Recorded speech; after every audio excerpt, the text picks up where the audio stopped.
Looks like it's doing what it needs to do. All right, starting.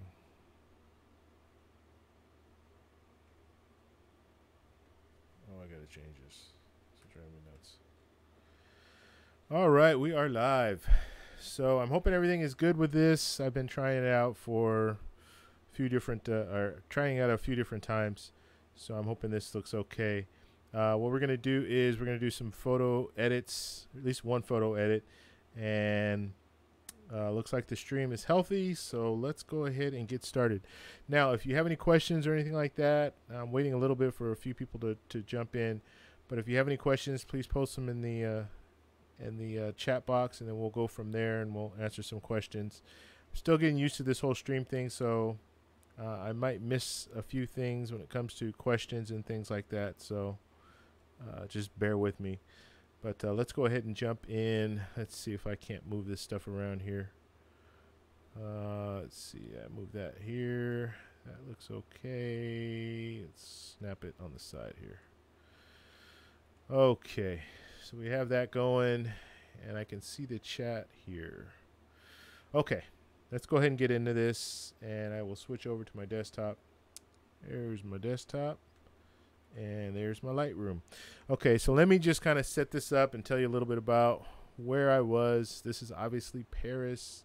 If you haven't been there, it's definitely a place where you would want to go if you are a photographer, because you can just get some amazing shots there. I went to Paris. This is about a year and a half ago. And for those of you who don't know, I'm a travel photographer, so I do a lot of traveling. And in some situations, I don't have time to edit all my pictures. And very rarely do I have time to edit all my pictures. So the majority of the time, I go to these destinations and I take a lot of pictures. I'll edit a few, and then I'll just kind of hold off. And over time, I'll edit more and more. But this Paris trip, just to tell you a little bit about how I got there and how much it cost me. It's pretty amazing. This is one of those deals where I just got lucky. And basically what I did is I follow a few blogs, and I really highly recommend doing this if you are into getting good airfare and hotel and all that. I follow the Points Guy, and I will post a link in the description. So after this video, I'll post a link. But the Points Guy I follow, and then I also follow the Flight Deal and Boarding Area. Boarding Area has a variety of different blogs that are all centrally located on the Boarding Area's website. So I was on the Points Guy. I actually got a tweet late or early in the morning. I think it was like 3 in the morning. Someone posted out a tweet saying that the Hyatt Regency in Etoile has like rooms for $21 a night. Something crazy like that. And basically it was a mistake.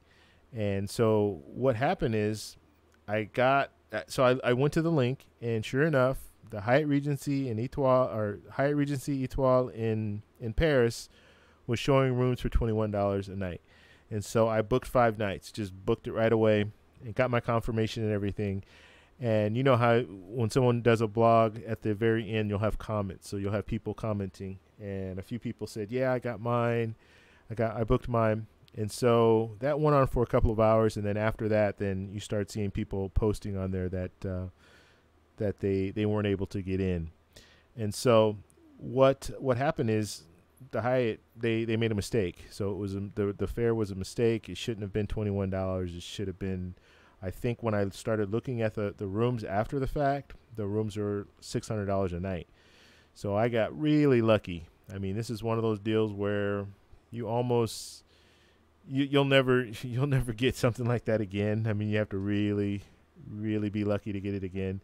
So I was able to book 5 nights, and it cost me $114 or something crazy like that.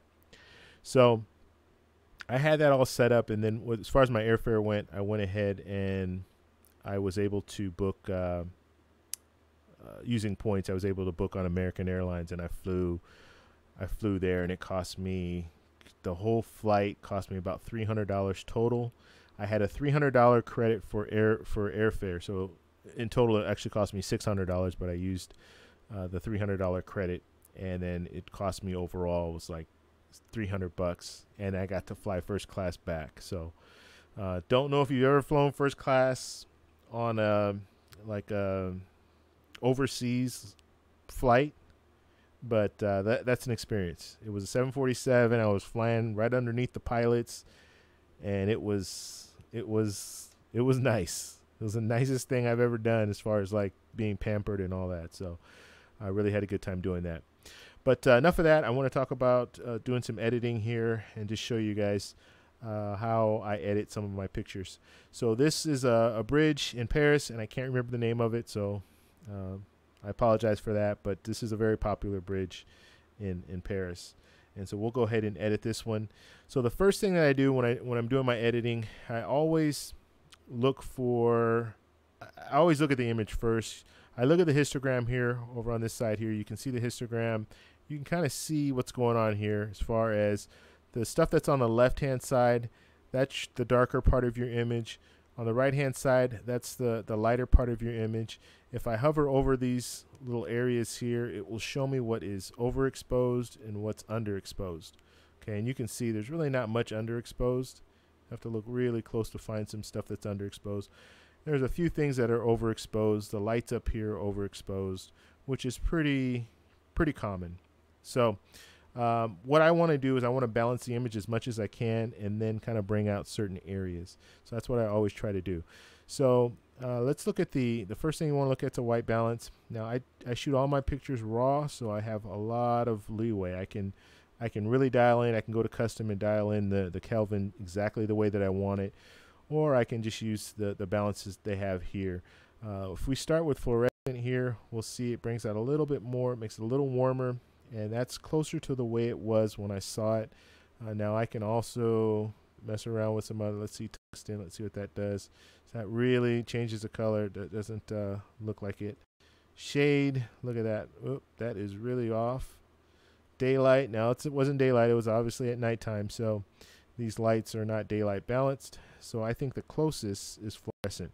Now, like I said, if I want to dial it in even more, I just go down to custom, and custom will allow me to dial it in exactly the way that I want it. But this looks good. This looks pretty close to the way I saw it. Okay, so let's move down a little bit, and I'll show you some more stuff here. So your highlights, I always bring my highlights down, and pretty much all my pictures I'm going to bring my highlights down. In this case, I'm going to bring it all the way down. Now you see the histogram has changed a little bit. You have more, it's getting darker there, and then you don't have anything blown out. Even the lights up top are not blown out, so that's good. All right, so I have the detail. I was able to bring some of that detail back. Now my shadows, I want to open those up. Open the shadows up. Now if I open them all the way up, I can do that in this case. And this is where your camera really pays off. So if you're spending more money for your camera and you have a nicer sensor, bigger sensor, or a larger sensor, I should say, then it really pays off because you can bring back a lot of information that might have been lost if you had a cheaper camera. So this is perfect. I brought it all the way up, and now I can work on the whites and the blacks. So if I hold the Alt key, just hold the Alt key down, left click on my picture, it goes away, but it's still there in the background when I do this. It doing a little bit here. So I want to really ride this up all the way until you see those little lights. That's blown out. So I want to bring it right back to where it's not blown out, and that's perfect. So that's perfectly balanced the way I want it when it comes with the whites. And realistically, let's do that one more time. It's -2, so it's actually really overexposed. So -5. And what I'm doing is I'm just looking, like I said, I'm looking for it just to completely go away. As soon as it goes away, then I know. There it is right there. So +1. So that right there is as bright as I should make it. I shouldn't make it shouldn't have whites any higher than that. So our blacks, we're gonna hit the Alt key again. We're gonna left click on it, and then we can just drag that around. Okay, so with my blacks, I can just leave. I think I'm gonna leave it just about here. Let's see, right there. That looks good. Okay, So those are my blacks right there. So already we're changing the way it looks, and we can, if you click right here, you have these two Y's. If you click on it, it's going to show you the before and after. So that's before and that's after. So we see the colors change a little bit. You see more detail if you look down in this area here, all these shadows, you see them. They've opened up that. Then you've opened up some of the shadows in the building here. So you see more detail in the building, all that. So just showing you kind of the things that I'm looking for. Now, if I zoom in on this, and like I said, this is where it really comes in handy when you have a camera that will allow you this capability. And the camera I'm using here, I believe it's my Canon. I think it was my Canon. It was either my Canon 5D, or I also have a Sony. At the time I had the 5100. So I can't remember which camera I used here. Let's show on here. Let's see, 77 millimeters. Let's see what lens I used here. Let's see. I don't see it on here. Anyhow, I believe this was a Canon. So anyway, yeah, it was a Canon. Okay, so we're right here right now, and this looks pretty good, but I want to enhance a little bit more. There's more detail right here that I'm missing. Now, the first thing that I'll do before I go to another software application, I will come down a little bit here, and we'll hit the clarity. Let's bring up just a little bit of the clarity. And what you want to do when you first start out, one of the things I like to do is I like to make sure I go all the way over. So if you go all the way to one end, then you're able to see exactly what this slider does. And then you can bring it back a little bit, and then it'll kind of show you. You can kind of balance it the way you want. So I brought it all the way over. This is the way I like it. And then I'll bring it back. And this is what I'm comfortable with. So we'll just leave that like that. The saturation looks fine to me. Now I want to go into another app here, and that will be our, let's see, that'll be our, go up to photo here, and then we're going to switch over to edit. Then we're going to go into Nix collection. So Nix collection software, we'll use that one. It takes a second to upload all the information there. And once it uploads, then we will take a look at that. So once we get into Nix collection, it's just all it is it's an add-on. So that add-on will allow you to do certain things that you can't do in Lightroom. And the reason that I like using Nix collection is because Nix collection will allow me to do things that I would normally have to do in Photoshop, and it just works it's just a little faster. So let's see what we have here. Opens up. And this is Nix collection here. I'm using Vivesa. That's the program, or the add-on that's a part of Nix collection. So looking at this, all you do is you click this control point. So I've clicked the control point.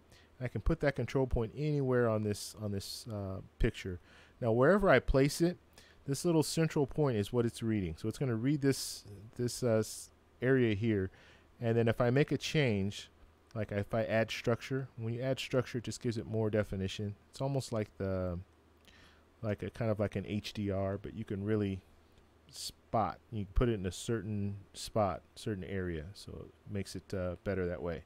So if I click the Control D, that will give me duplicates. So if I just keep doing that, it'll give me a bunch of duplicates, and then I just slide those around the area that I want them. Now you see the circle. That circle is the area that will be affected, and it will only affect that like a similar structure, so the similar color and all that. So if it's out of that color range, it's not going to do anything to it. It won't affect it at all. So if I move this, now I'll show you here. Now if I move this, let's say to this dark color, it's going to change what's in that area there, but it's not going to change anything else. Okay, so I like that. So we've added just a little bit of detail in these, under the rocks, or under the bridge here. That looks pretty good. And all I need to do at this point is hit save, and it'll take me right back to Lightroom. So it'll process the image, then it'll bring it back into Lightroom, and then we can go from there. And this is, I mean, it's kind of, this is one of those these are one of those things where I can edit it one way one day, and then the next day I edit it and it looks different. So it just depends on how you feel that day, and just what you're looking for, and what, it's all experimental when it comes to editing. It's all about experimenting. So you get better and better. You kind of know what's going on, and so I'll know on certain images how to bring out different things, and I might be going for a different look depending on the time of day, or what I want the viewer to focus on. I might make that a little brighter in the image. So it all depends. It's one of those things. So okay, now we're back. Now I want to show you one thing that's really important. I have this image, and then I have the before image. Now the before image is the image that I did before I sent it over to Nick's collection. So this is the before image, but this has been edited in Lightroom first, and then when I switched it over, that's what it looked like before I switched it over. Now here's the after,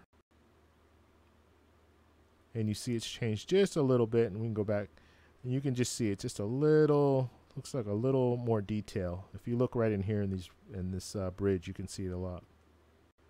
Okay, so a little more detail in the water. Liking the colors and everything is really popping nicely. And so at this point, I can look, and if I want to, I can drop down the highlights again, because it gives me another whole set of everything. So if I want to drop down the highlights, I can do that. If I bring them all the way down, you see what it does there. And so I'll bring it down just a little bit, and I like to play with it just a little bit, just really work on this image, try to bring out as much as I possibly can. And you can see there's still a lot of detail there. You see this light here. This is a little bit of a distraction, but I'm going to leave it there. I can always take it out if I want to in Photoshop. But for this video, I'm going to leave it here. And let's see. I like it. I'm liking the way it looks. Add a little contrast there. You want to watch it with contrast, because it will darken your image to a point where you might lose some detail. And I don't want to lose detail in the shadows. Okay, so let's drop down a little more clarity. And that looks pretty good. Okay. Now looking up close, you see the detail. You can see the detail in the little the bricks here. I mean, there's a lot of detail there. The lights, that's blowing out just a little bit, but still looks nice. Still brings everything together nicely. Okay, so that's pretty much the way I would leave this. This is the way I would leave this image. Now I want to show you the before and after. So we saw this is the edit that I did in Lightroom. This is the edit that I did in Nick's collection. So after I finished Lightroom, I brought over Nick's collection. This is what it looks like. Now what we'll do is we'll do a reset. And let me do this. Let me create a virtual copy. So we have a virtual copy. And then now I will reset this. So this is the way it initially looked before we got started. And there it is. So this is the way it looks before I got started. This is the way it looks with just edits from Lightroom. And this is my overall image after going through Nick's software and everything else. So I like it. I think it looks pretty good. You can always mess around with your white balance even after the fact, just to kind of dial in even more if you want. If you think, oh, you know what, that's just it's too orange or too yellow or what have you, you can always work that out. One way that I do that, and I always like to keep an image, so I always like to keep my final image that I like, and then I'll move over and tweak it a little bit more. But if I go to the hue and saturation, if I'm in the hue, I can just move around, kind of move it around, and I might like the color better. And it's just all about moving it around, fine tuning it until you get to what you like. So you just have to kind of mess around with it. And I'm really not liking any of this that I'm doing here. So I could just reset that, and it'll go back to where I initially started. And one other thing I can look at is the white balance. Now if I just go auto, it's just going to go crazy a lot of times. So that's what it did here. It just kind of went crazy, but then I can always drag it back. So it's really blue, I can drag it back I can use this to drag it. I don't like the orange. I don't like the green, or not the orange, but I don't like that magenta color. So it's all about just messing around with your image. You can go back to as it was shot. Looks like that. So it's just, you just need to mess around with it. The more you mess around with it, the better overall it'll look. But it's one of those deals where you just have to just kind of fiddle with it. Just continue fiddling with it until you get it to the way you like it. So overall, this is the way I like it. And if I were going to print this image, what I would do is I drop it down a little bit. Let's see. First off, I would make it a lot brighter. When I say a lot brighter, or first off, do a little bit of the sharpening. So I sharpen the image a little bit. Now this is if I'm printing it myself. If I'm sending it to a lab, you have two ways of going about it. You can have them color correct it and add some sharpening, or you can do it yourself. If you're printing it for yourself, obviously you have to do it yourself. But you can also send it to a lab, and I do this a lot. I'll send it to the lab. My monitor is already color corrected, so I will send it to the lab and have them. I don't want them to touch it at all. I just want them to just print, and that works. That works for me because I know exactly what I'm getting.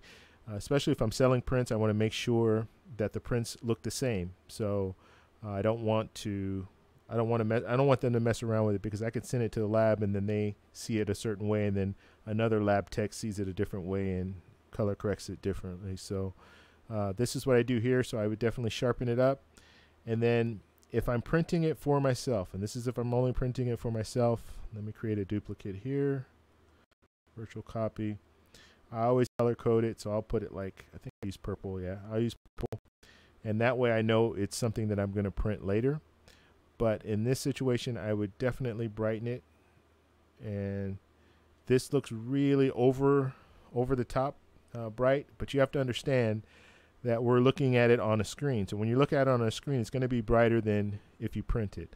So now if I print this image out, it's probably going to look more like this overall.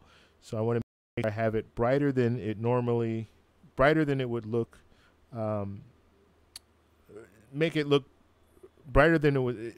How am I saying this? If you're printing, it's going to be darker. You're not going to have that. It's not going to be backlit. So that's all you want to do, is you want to make it brighter. So I always do that in purple, so I know, okay, you know what, this is the way it's going to look. If I print it, it's going to be darker. It's going to probably look more like this. So I hope that makes sense. If you guys have any questions, if you're in the chat right now, you can go ahead and post some questions and I can answer those. And I'll be on here a little bit longer. Let's see. Maybe I'll do another. I like this, but it's really dark, so I don't really want to mess with that. There's a lot of information on there that's lost. So, or I shouldn't say it's lost, but it's so dark that if I brighten it up too much, it's not gonna look good. This one here, this was taken, I think Notre Dame is right behind me, so I took it this is just like some older buildings here. I'm not sure the name of these buildings. And let's see here. So we have that. That's pretty nice. I think I did an edit on that already, yeah. So that's the edit here for that one. This was already done. I've already done this one. Let's see. Anything else? I did an edit on this one. Let's see. Let's show you what the before looked like. So this was from the hotels. This is from Hyatt Regency Étoile. Really nice view of the Eiffel Tower. However, the Eiffel Tower it was pretty far away. I was shooting a 150 millimeter lens, so I used my Canon to shoot this one, and it's far away, and you can see all the haze. Okay, so this is the before. This is straight out of the camera, and then this is my edit here. So my edit. So what I did is I moved over just a little bit, because you can see Eiffel Tower, to me it just looks like it's a little crooked, so I did a little move there, and then I brought out all this information here, all these buildings here. Information in the buildings. A little noisy, but if you print this out, it'll be fine. You're not going to see all that noise. Then I could do a little more noise reduction if I want to, but that's that finished image there. And I think I had one more. So I did this one. We already talked about. And I think that's it. Yeah, it looks like that's it. Okay, so I just wanted to show you guys that real quick. I will be doing a lot more live streams. I just have to get everything fine-tuned. I've been having some issues with the laggy, and I don't know if it's my internet or if it's just my computer or what, but I've been having some issues. So once I get that dialed in, I'll be doing a lot more videos. But every Monday, I will be doing a live stream, and we'll be talking about travel and photography. But I want to talk more about kind of budget travel, how to get to different places for less money. And then I didn't even finish talking about this whole story. So yeah, I had $300 for my flight, and then it was $114 for my stay for 5 days. So I got away with less than $500, and I was able to go to Paris for 5 days. So that's an amazing trip. And if you keep searching, you can find stuff like that. You just need to be diligent and look at the deals. And right now that we have Twitter, I mean, Twitter, they tweet stuff all the time where they have some good deals that you can jump on, and some mistakes. Sometimes they'll make mistakes, and if you jump on them, generally they will honor them. In the case with Hyatt, they honored it, and I mean, they're losing money, a lot of money, but they still honored it, and in most situations they will honor it. So that's all I have for you guys. If you have any comments, please post them below. If you like this video, please give me a thumbs up. Please subscribe for more, and I'll talk to you guys in the next one. Bye.